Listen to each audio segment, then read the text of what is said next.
So now I'm going to the typical block diagram of the DMA controller. It's a typical block diagram of DMA controller. Are you able to see? Yes, sir. Yes, sir. Yes, sir. Yes, sir. Most of Yes, the sir. things like you people only can figure it out in this block diagram. You know, almost I gave the information about this typical block diagram, right? So data bus buffer, to store all the data, it is a bidirectional data bus buffer. It can send and it can receive the data. Okay, either from the memory to the IO devices and the IO device to the memory. So the data bus buffer is use of data bus buffer is that one, and the address bus buffer. So which will be connected to the microprocessor address lines, and it is used to monitor entire address which it is going to transfer to the IO device. Fine. Are you clear? Yes, sir. Yes, sir. Now control logic, and most of the terms you know. Once you see the control logic, if anything is new, then you can ask me. I will tell you. DMA select and register select. Those two are new. And read you know and write you know. Those are the bidirectional. Reading can be performed in the peripheral to IO and IO to the peripheral. And you know about the bus request. Who is issuing bus request? Microprocessor. Bus request, microprocessor is issuing. It will receive, sir. Who is receiving? DMA controller. DMA controller is receiving the bus request, and the bus grant will be given by the microprocessor. Okay, as I told you, interrupt. What is an interrupt? Interrupt here you can see two lines. What the interrupt is having? DMA request and DMS grant. DMA request and down, you see interrupt is having two lines. DMA request and DMA Acknowledge. Yeah, DMA request and DMA acknowledge. We are calling it as a DRQ and DACK. Fine. Those two are the interrupts. So which will be issued by the DMA controller to the IO devices and IO device to the DMA controller. Are you clear? Shall I show you this one? Sir. See, you see here.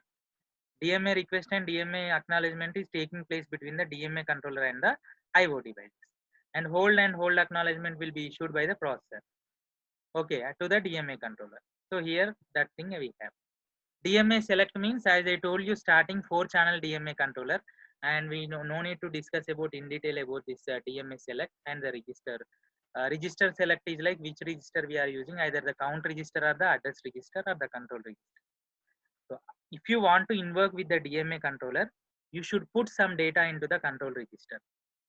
Okay, the control register duty is to provide the synchronization between the DMA controller and the peripheral devices by issuing the different kind of the signals like read, write, bus request, bus grant, DMA request, DMA acknowledgement.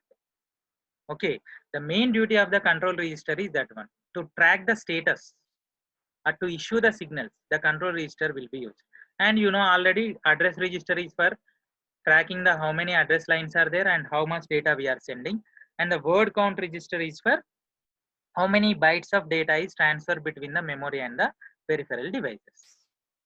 Okay. Yes, sir. Open for queries. You can ask me if any doubt is there. Sir, what is the use of data bus buffers? Where data bus buffers. So if you want to store the entire data, then we will make use of the data bus buffer. It is the storage point. Okay, it's a storage point. All the data will get stored in the data bus buffer. Next which I want to send, next which I want to send, like that. Okay, entire storage part will be the data bus buffer. In the same way, address bus buffer also will have like that. What are the address lines we are using? I told you 0 to 20 are the address lines, and 0 to 20 bytes of data will be stored in the data buffer. That means according to our list, the addresses will be stored in the data bus buffer, sir. Addresses will be stored in the address bus buffer. Data will be stored in the data bus buffer. In the order which we give to the address buffer, address register, the data in it will be stored in data bus buffer. Data bus buffer, and which will be monitored by the count register and the address register. So this address transferred. Okay, next you go to the next address, and the word count. Okay, 1 byte of data is transferred.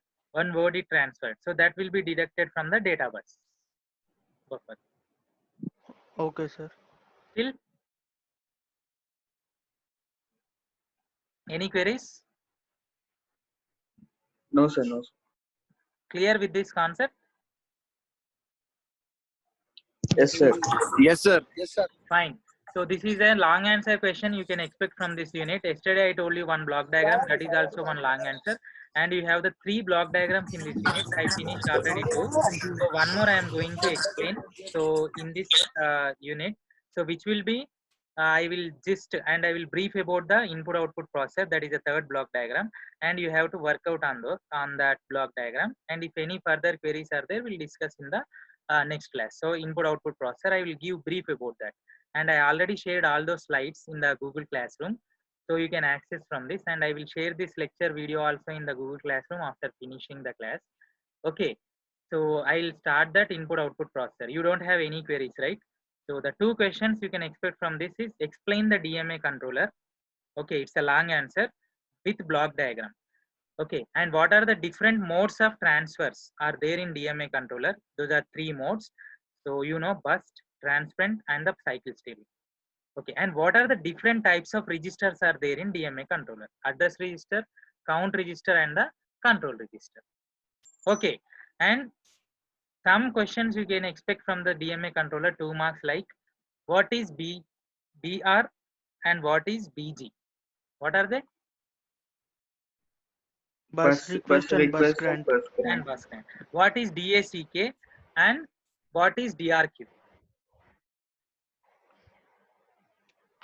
Data request and data acknowledgement. DMA request DMA request and DMA acknowledgement.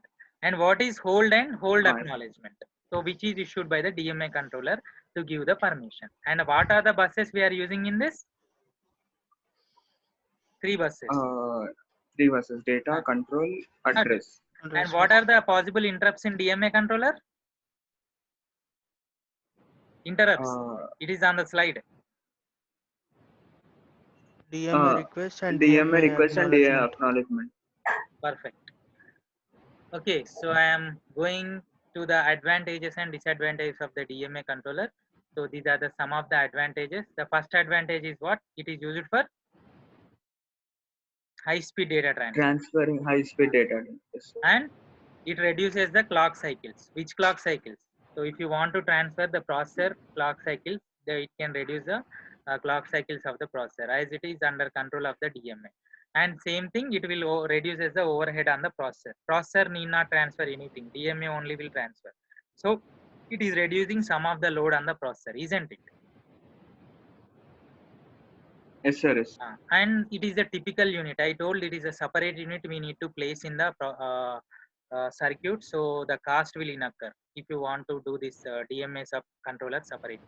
So that is one of the major drawback. And the catchy coherence problem I can discuss in the 3rd unit. So this is one of the major problem when we are transferring the data from the deep memory to DMA.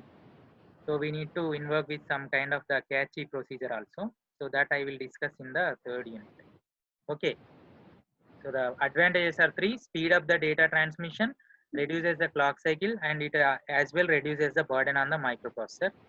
And the disadvantage is cost will be incurred to to place the separate circuit, and the catchy coherent problem also you will have. These are the advantages and disadvantages. Expected 2 marks question. Fine. Yes, Yes, sir. sir. Yes, sir. Okay.